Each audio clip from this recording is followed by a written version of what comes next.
Welcome to Season 2 of Midwest Covencast Presents Weekend Reads. I'm Marilyn of Midwest Covencast. This season, we will continue the work of Season 1 and continue on to Book 2 of Heinrich, Cornelius, Agrippa's 3 books of occult philosophy or magic, in which he discusses celestial magic. It is our hope that Weekend Reads helps you in the goal of growing in your knowledge and practices. I hope you enjoy this week's installment. Chapter 28, of the composition and harmony of the human soul. As the consonancy of the body consists of a due measure and proportion of the members, so the consonancy of the mind of a due temperament and proportion of its virtues and operations, which are concupiscible, erasable, and reason, which are so proportioned together. For reason to concupiscence hath the proportion diapason, but to anger diatessaron, and irascible to concupiscible hath the proportion diapente. When therefore the best proportioned soul is joined to the best proportioned body, it is manifest that such a man also hath received a most happy lot in the distribution of gifts. For as much as the soul agrees with the body in the disposition of naturals, which agreement indeed is most hid, yet after some manner shadowed to us by the wise. But to hasten to the harmony of the soul, we must inquire into it by those mediums by which it passed to us, i.e., by celestial bodies and spheres. Knowing, therefore, what are the powers of the soul to which the planets answer, we shall, by those things which have been spoken of before, the more easily know their agreements amongst themselves. For the moon governs the powers of increasing and decreasing. The fantasy and wits depends on Mercury, the concupiscible virtue on Venus, the vital on the Sun, the irascible on Mars, the natural on Jupiter, the receptive on Saturn. But the will, as the primum mobile, and the guide of all these powers at pleasure, being joined by the superior intellect, is always tending to good, which intellect indeed doth always show a pathway to the will, as a candle to the eye. But it moves not itself, but is the mistress of her own operation, whence it is called free will. And although it always tends to good as an object suitable to itself, yet sometimes being blinded with error, the animal power forcing it, it chooses evil, believing it to be good. Therefore will is defined to be a faculty of the intellect, and will, whereby good is chosen by the help of grace, and evil that not assisting. Grace, therefore, which divines call charity or infused love, is in the will, as a first mover, which being absent, the whole consent falls into dissonancy. Moreover, the soul answers to the earth by sense, to the water by imagination, to the air by reason, to the heaven by the intellect, and the soul goes out into an harmony of them. According to these are tempered in a mortal body. The wise ancients, therefore, knowing that the harmonious dispositions of bodies and souls are diverse, according to the diversity of the complexions of men, did not in vain use musical sounds and singings, as to confirm the health of the body, and restore it being lost, so to bring the mind to wholesome manners, until they make a man suitable to the celestial harmony, and make him wholly celestial. Moreover, there is nothing more efficacious to drive away evil spirits than musical harmony, for they being fallen from the celestial harmony cannot endure any true consent, as being an enemy to them, but fly from it. As David by his harp appeased Saul, being troubled with an evil spirit. Hence, by the ancient prophets and the fathers who knew these harmonical mysteries, singing and musical sounds were brought into sacred services. Chapter 29. Of the observation of celestials necessary in every magical work. Every natural virtue doth work things far more wonderful than it is not only compounded of a natural proportion, but also is informed by a choice observation of the celestials opportune to this, viz., when the celestial power is most strong to that effect which we desire, and also helped by many celestials. By subjecting inferiors to the celestials, as proper females to be made fruitful by their males. Also, in every work, there are to be observed the situation, motion, and aspect of the stars and planets, in signs and degrees, and how all these stand in reference to the length and latitude of the climate.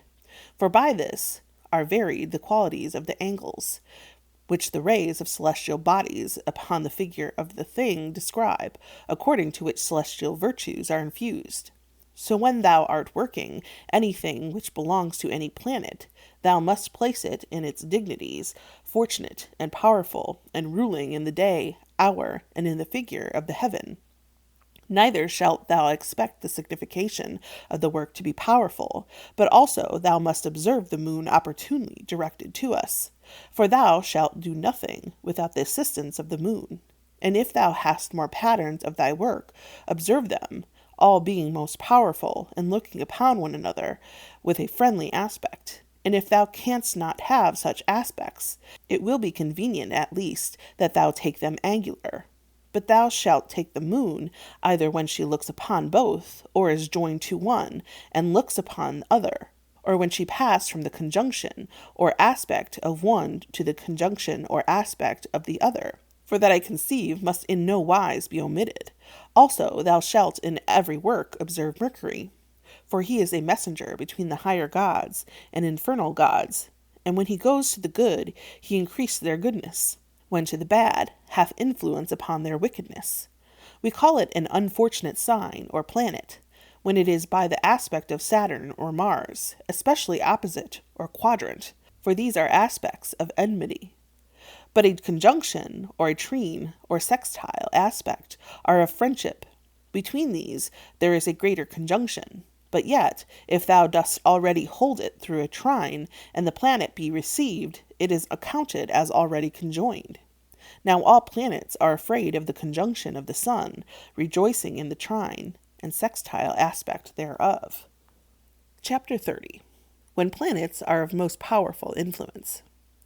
Now we shall have the planets powerful when they are ruling in a house, or in exaltation, or triplicity, or term, or face without combustion, of what is direct in the figure of the heavens, viz., when they are in angles, especially of the rising or tenth, or in houses presently succeeding, or in their delights. But we must take heed that they be not in the bounds or under the dominion of Saturn or Mars, lest they be in the dark degrees, in pits or vacuities. Thou shalt observe that the angles of the ascent and the 10th and 7th be unfortunate, as also the lord of the ascendant, and place of the sun and moon, and the place of part of the fortune, and the lord thereof, the lord of the foregoing conjunction and prevention. But that they of the malignant planet fall unfortunate, unless haply they be significators of the work, or can be any way advantageous to thee, or if in thy revolution or birth they had the predominancy, for then they are not at all to be depressed. Now we shall have the moon powerful, if she be in her house, or exaltation, or triplicity, or face, and in degree convenient for the desired work. And if it hath a mansion of these 28 suitable to itself and the work, let her not be in the way burnt up, nor flow in course. Let her not be in the eclipse, or burnt by the sun, unless she be in the unity with the sun. Let her nor descend in the southern latitude, when she goes out of the burning. Neither let her be opposite to the sun, nor deprived of light. Let her not be hindered by Mars or Saturn. I will not here discourse any longer of these, seeing these, and many more necessary things are sufficiently handled in the volumes of astrologers. Chapter 31. Of the observation of the fixed stars, and of their natures. There is the like consideration to be had in all things concerning the fixed stars. Know this, that all the fixed stars are of the signification and nature of the 7 planets, but some are of the nature of one planet, and some of 2. Hence, as often as any planet is joined with any of the fixed stars of its own nature, the signification of that star is made more powerful, and the nature of the planet augmented. But if it be a star of 2 natures, the nature of that which shall be the stronger, with it shall overcome in signification, as, for example, if it be of the nature of Mars and Venus. If Mars shall be the stronger with it, the nature of Mars shall overcome, but if Venus, the nature of Venus shall overcome. Now, the natures of fixed stars are discovered by their colors, as they agree with certain planets, and are ascribed to them. Now, the colors of the planets are these: of Saturn, blue and leaden, and shining with this; of Jupiter, citrine, near to the paleness, and clear with this; of Mars, red and fiery; of the sun, yellow, and when it rises red, afterward glittering; of Venus, white and shining, white with the morning and reddish in the evenings; of Mercury, glittering; of the moon, fair. Know also that of the fixed stars, by how much of the greater and the brighter and the parent they are, so much the greater and stronger is the signification. Such are these stars, which are called by the astrologers of the first and second magnitude. I will tell thee some of these, which are more potent to the faculty, are viz: the navel of Andromeda, in 2 and 20th degree of Aries, of the nature of Venus and Mercury. Some call it jovial and saturnine; the head of Algol, in the 18th degree of Taurus, of the nature of Saturn and Jupiter. The Pleiades are also in the 2 and 20th degree, a lunary star by nature, and by complexion martial. Also in the 3rd degree of Gemini is Aldebaran, of the nature of Mars, and complexion of Venus. But Hermes placed this in the 25th degree of Aries. The goat star is in the 13th degree of the said Gemini, and the nature of Jupiter and Saturn, the greater dog star, is in the 7th degree of Cancer. And Venereal, the lesser dog star, is in the 17th degree of the same, and is in the nature of Mercury, and complexion of Mars. The king's star, which is called the heart of the lion, is in the 1 of the 20th degree of Leo, and of the nature of Jupiter and Mars. The tail of the greater bear is in the 19th degree of Virgo, and is venereal and lunary. The star, which is called the right wing of the crow, is in the 7th degree of Libra, and in the 13th degree of the same is the left wing of the same, and both of the nature of Saturn and Mars. The star called Spica is in the 16th degree of the same, and is venereal and mercurial. In the 17th degree of the same is Alchemeth, of the nature of Mars and Jupiter, but of this when the sun's aspect is full towards it; of that when on the contrary. Aletheia, in the 4th degree of Scorpio, of the nature of Venus and Mars. The heart of the scorpion is in the 3rd degree of Sagittarius, of the nature of Mars and Jupiter. The falling vulture is in the 7th degree of Capricorn. Temperate, mercurial, venereal. The tail of Capricorn is in the 16th degree of Aquarius, of the nature of Saturn and Mercury. The star called the shoulder of the horse is in the 3rd degree of Pisces, of the nature of Jupiter and Mars. And it shall be a general rule for thee to expect the proper gifts of the stars, whilst they rule to be prevented of them, they being unfortunate and opposite, as is above showed. For celestial bodies, inasmuch as they are affected fortunately or unfortunately, so much do they affect us, our works, and those things which we use, fortunately or unhappily. And although many effects proceed from the fixed stars, yet they are attributed to the planets, as because being more near to us and more distinct and known, so because they execute whatsoever the superior stars communicate to them. Chapter 32. Of the Sun and Moon and their magical considerations. The sun and moon have obtained the administration or ruling of the heavens, and all bodies under the heavens. The sun is the lord of all elementary virtues, and the moon, by virtue of the sun, is the mistress of generation, increase or decrease. Hence, Albumazar said that by the sun and moon life is infused into all things, which therefore Orpheus calls the enlivening eyes of the heaven. The sun gives light to all things of itself, and gives it plentifully to all things not only in the heaven, air, and earth, and deep, whatsoever good we have, as Iamblichus said, we have it from the sun alone, or from it through other things. Heraclitus calls the sun the fountain of celestial light, and many of the Platonists called the soul of the world chiefly in the sun, as that which filling the whole globe of the sun doth send forth its rays on all sides, as it were a spirit through all things distributing life, sense, and motion to the very universe. Hence the ancient naturalists called the sun the very heart of heaven, and the Chaldeans put it as the middle of the planets. The Egyptians also placed it in the middle of the world, viz. Between the 2 fives of the world, i.e., above the sun they place 5 planets, and under the sun the moon and 4 elements. For it is amongst the other stars the image and statue of the great prince of both worlds, viz. Terrestrial and celestial, the true light and the most exact image of God himself, whose essence resembles the Father, light, the Son, heat, the Holy Ghost, so that the Platonists have nothing to hold forth the divine essence more manifestly by than this. So great is the consonancy of it to God, that Plato calls it the conspicuous Son of God, and Iamblichus calls it the divine image of divine intelligence, and our Dionysius calls it the perspicuous statue of God. It fits as king in the middle of other planets, excelling all in light, greatness, fairness, enlightening all, distributing virtue to them to dispose inferior bodies, and regulating and disposing of their motions, so that from thence their motions are called daily or nightly, southern or northern, oriental or occidental, direct or retrograde, as it is doth by the light drive away all the darkness of the night. So also all powers of darkness, which we read of in Job. As soon as morning appears, they think of the shadow of death, and the psalmist, speaking of the lion's whelps seeking leave of God to devour, said the sun is risen, and they are gathered together, and shall be placed in their dens.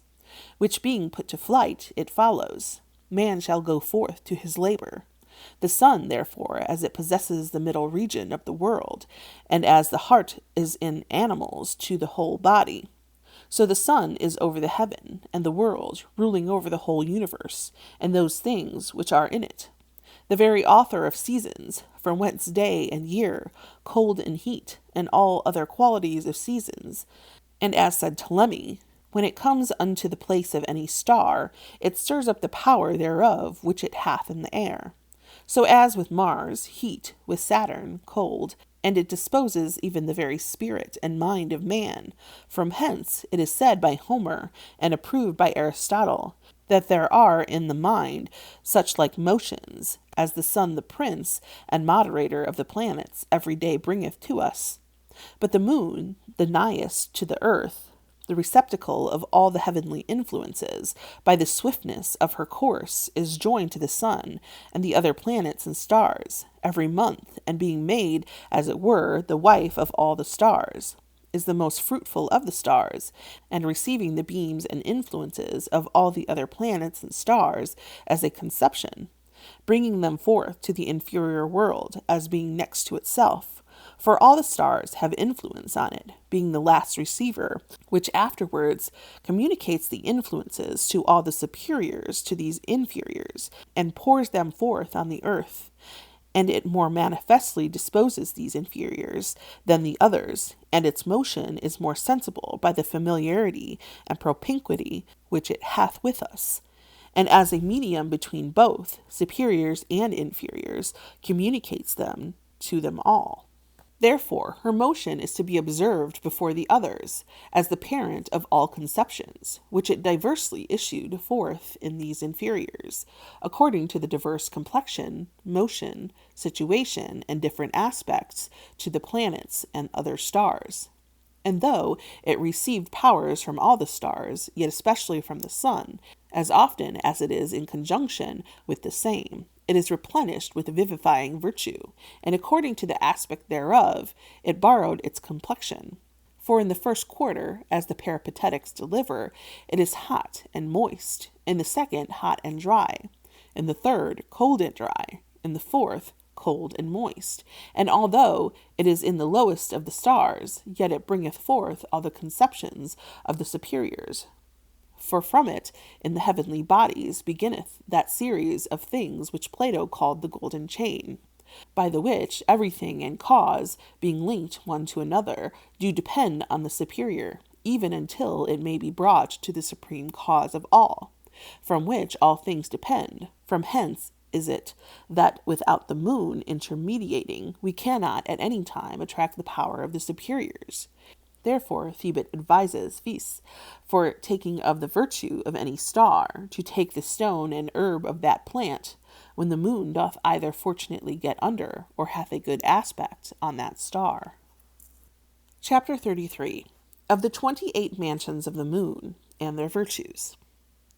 And seeing the moon measures the whole zodiac in the space of 28 days, hence is it that the wise men of the Indians and ancient astrologians have granted 28 mansions to the moon, which being fixed in the 8th sphere, do enjoy, as Alpharus said, diverse names and properties from the diverse signs and stars which are contained in them, through which, while the moon wandered, it obtained other and other powers and virtues.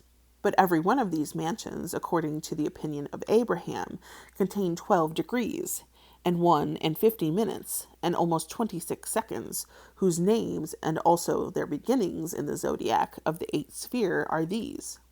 The first is called Elnaph, that is the horns of Aries. His beginning is from the head of Aries of the 8th sphere. It causes discords and journeys. The second is called Alothame, or Albocan. That is the belly of Aries, and his beginning is from the 12th degree of the same sign. 51 minutes, 22 seconds complete. It conduced to the findings of treasures, and to the retaining of captives. The third is called Achaeomazon, or Athare, that is, showering or Pleiades.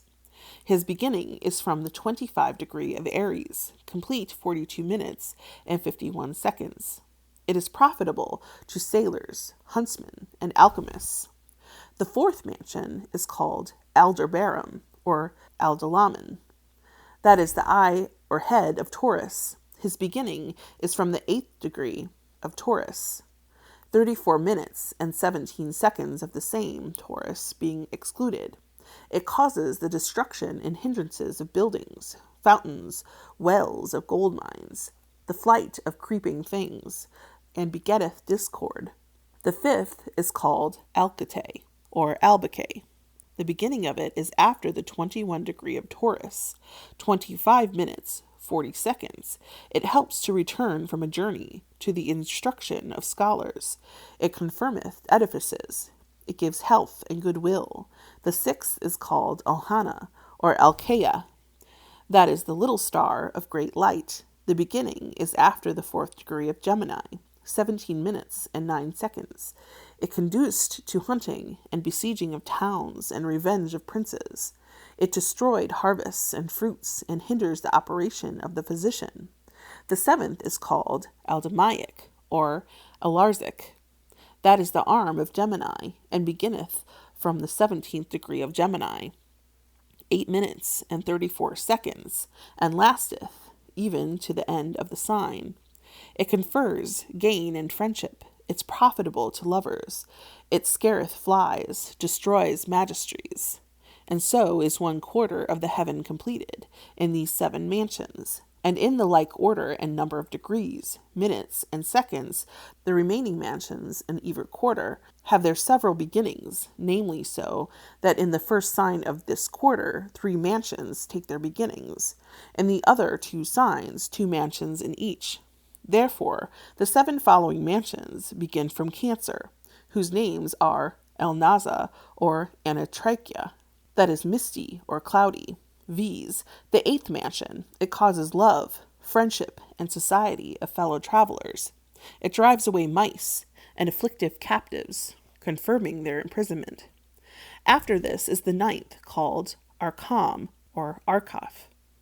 That is the eye of the lion. It hinders harvests and travelers, and putteth discord between men. The 10th is called Algeoloque, or Algeb, and is the neck or forehead of Leo. It strengthens buildings, yielded love, benevolence, and help against enemies.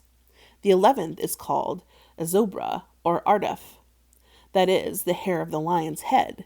It is good for voyages, and gain by merchandise, and for redemption of captives. The 12th is called Elzarpha, or Azarpha. That is the tail of Leo. It gives prosperity to harvests and plantations, but hinders semen. But it is good for the bettering of servants, captives, and companions. The 13th is named Alher, that is, dog stars, or the wings of Virgo. It is prevalent for benevolence, gain, voyages, harvests, and freedom of captives. The 14th is called Achereth, or Aramet. By others, Azimeth, or Elhumic, or Elkamic. That is the spike of Virgo, or flying spike. It causes the love of martyred folk. It cures the sick. It's profitable to sailors, but it hinders journeys by land, and in these the second quarter of heaven is completed. The other 7 follow, the first of which beginneth in the head of Libra, viz., the 15th mansion, and his name is Agrippa, or Algrapha, that is, covered, or covered flying. It's profitable for the extracting of treasures, for digging of pits. It helps forward divorce, discord, and the destruction of houses and enemies, and hinders travelers. The 16th is called Azubine, or Ahubine. That is, the horns of Scorpio. It hindereth journeys, and wedlock, harvests, and merchandise. It prevaileth for redemption of captives. The 17th is called Alkil. That is, the crown of Scorpio. It bettereth a bad fortune, makes love durable, strengtheneth buildings, and helps seamen. The 18th is called Alcus, or Eltab. That is the heart of Scorpio. It causes discord, sedition, conspiracy against princes and mighty ones, the revenge from enemies, but it frees captives and helps edifices. The 19th is called Alatha, or Akala. By others, Hykula, or Exala. That is the tail of Scorpio. It helps in the besieging of cities, and taking of towns, and in the driving of men from their places, and from the destruction of seamen, and perdition of captives. The 20th is called Abnehiah. That is a beam. It helps for the taming of wild beasts, for the strengthening of prisons. It destroys the wealth of societies. It compels a man to come to a certain place. The 21st is called Abida, or Albeldek, which is a desert. It is good for harvests, gain, buildings, and travelers, and causes divorce, and in this is the third quarter of heaven is completed. There remains the 7 last mansions, completing the last quarter of heaven, the first of which being in order to the 22nd, beginning from the head of Capricorn, called Sadahacha, or Zodabolik, or Zandaldena, that is a pastor, or promoted the flight of servants and captives, that they may escape, and helps the curing of diseases. The 23rd is called Zabadola, or Zobrak, that is swallowing. It makes for divorce, liberty of captives, and the health of the sick. The 24th is called Sadabath, or Chatazode, that is the star of fortune. It is prevalent for the benevolence of married folk, for the victory of soldiers. It hurts the execution of government, and hinders that it may not be exercised. The 25th is called Sadalabra, or Sadalakaya, that is a butterfly, or a spreading forth.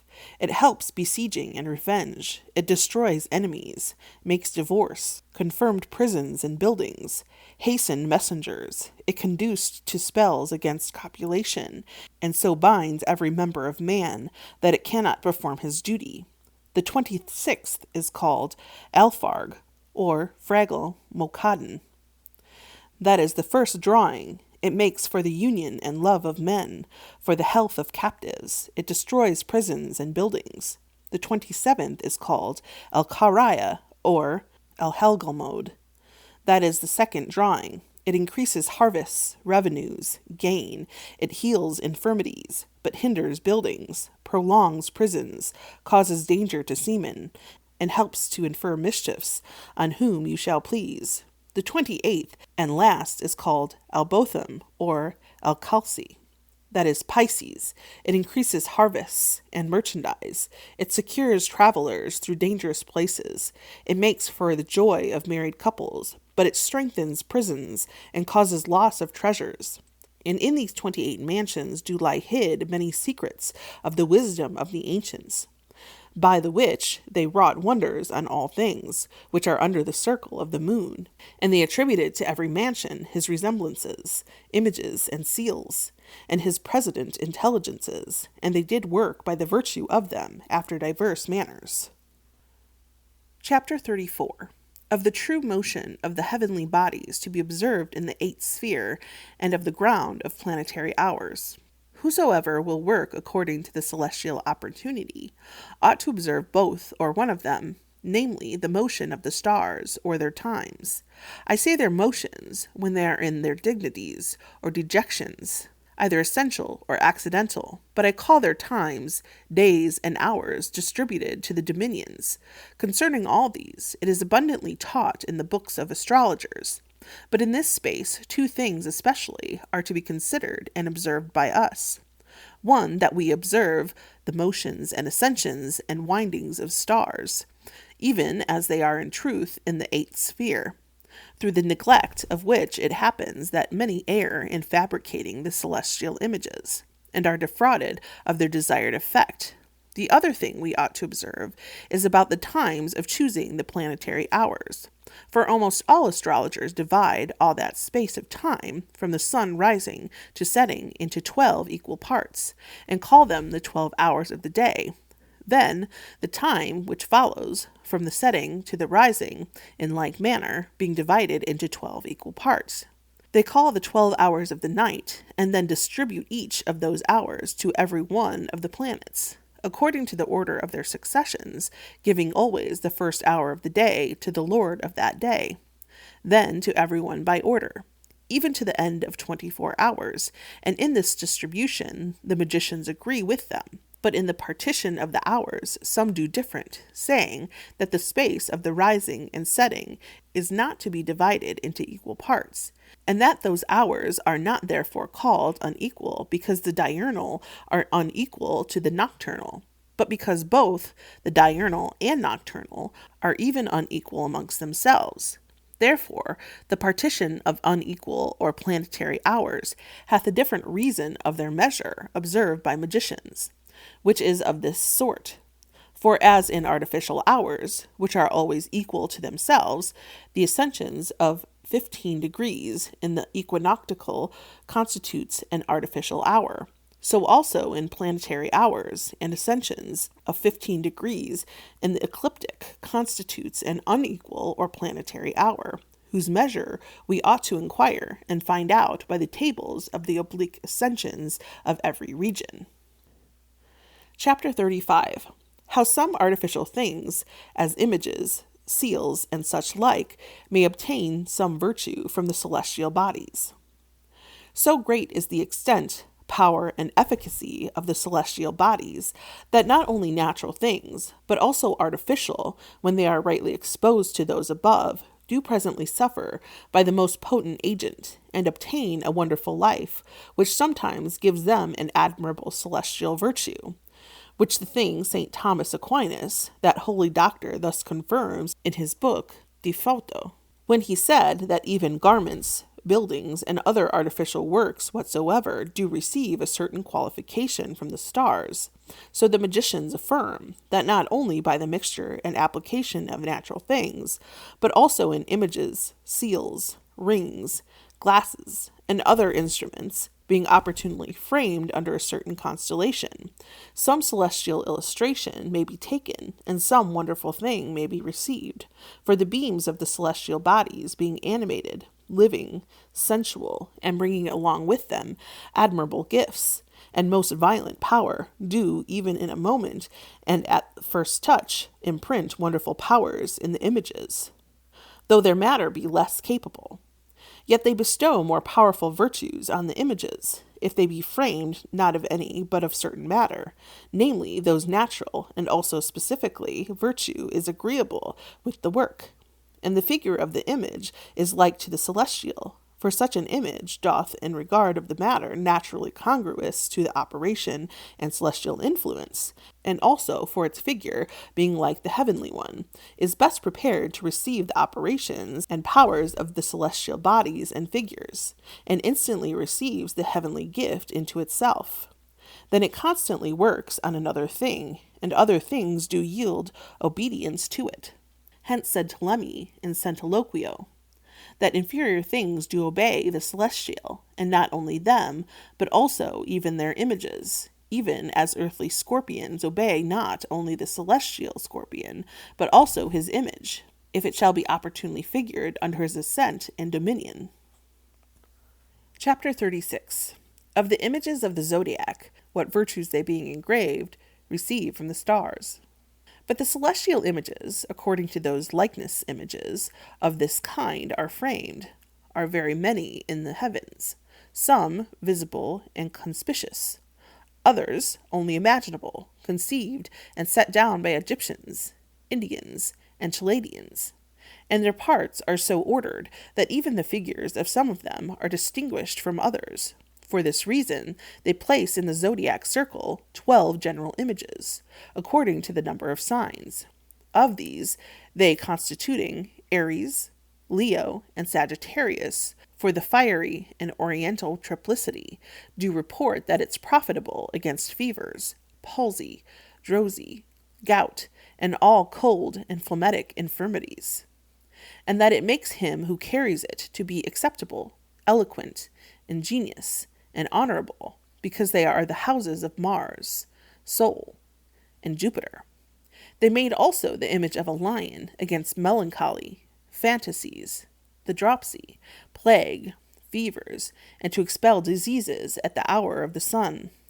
The first degree of the sign of Leo ascending, which is the face and declinate of Jupiter, but against the stone and diseases of the rains, and against the hurts of beasts, they made the same image, when Sol in the heart of the lion obtained the midst of heaven, and again because Gemini, Libra, and Aquarius do constitute the aerial and occidental triplicity, and are the houses of Mercury, Venus, and Saturn. They are said to put to flight diseases, to conduce to friendship and concord, to prevail against melancholy, and to cause health. And they report that Aquarius especially frees from the quartan. Also that Cancer, Scorpio, and Pisces, because they constitute the watery and northern triplicity, do prevail against hot and dry fevers. Also against the hectic and all choleric passions. But Scorpio, because amongst the members it respecteth the privy parts, notes, genitals, doth provoke to lust. But these did frame it for this purpose, his third face ascending, which belongs to Venus. And they made the same against serpents, and scorpions, poisons, and evil spirits. His second face ascending, which is the face of the sun, and declinate of Jupiter. And they report that it makes him who carries it wise, of good color, and they report that the image of Cancer is most efficacious against serpents and poisons, when Sol and Luna are in conjunction in it, and ascend in the first and third face, for this is the face of Venus, and the declinate of Luna. But the second face of Luna, the declinate of Jupiter, they report also that serpents are tormented when the sun is in Cancer.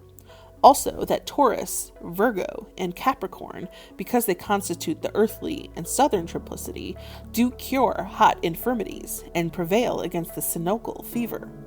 It makes those that carry it grateful, acceptable, eloquent, devout, and religious, because they are the houses of Venus, Mars, and Saturn. Capricorn also is reported to keep men in safety, and also places in security, because it is the exaltation of Mars. Thank you for listening to this week's episode of Midwest Covencast Presents Weekend Reads. We'll be back next week as we continue through Heinrich Cornelius Agrippa's 3 books of occult philosophy or magic, Book 2, Celestial Magic. To access podcast extras and so much more, you can visit MidwestCovencast.com. Otherwise, I hope you'll visit us on social media at Midwest Covencast on TikTok, Facebook, and Instagram, and at Midwest Coven on Twitter. Until next time, Coven, blessed be.